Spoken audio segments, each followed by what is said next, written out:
जरा सी जिंदगी बा अरमान बहुत बा कि जरा सी जिंदगी बा अरमान बहुत बा हम दर्द नइखी कोई कि हम दर्द नइखी कोई इंसान बहुत बा।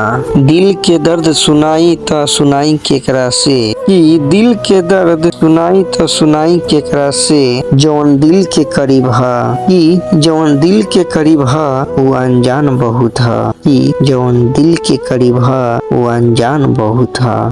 हेलो दोस्तों, कैसे हैं? उम्मीद होगा स्वस्थ होंगे, मस्त होंगे। तो दोस्तों, आप भी भोजपुरी सारी देखने के लिए इंटरेस्टेड हैं, जरूर वीडियो को शेयर करिएगा और चैनल पे पहली बार है तो चैनल को सब्सक्राइब कर लीजिएगा, क्योंकि दोस्तों आप लोग को इस चैनल पे भोजपुरी शायरी देखने के लिए मिलेगा और प्यार मोहब्बत से भरी शायरी मिलेगा। तो दोस्तों ज़्यादा टाइम नहीं लूंगा, वीडियो करता हूँ समाप्त और प्लीज आप लोग इस चैनल को सब्सक्राइब कर लीजिएगा और वीडियो को शेयर जरूर करिएगा।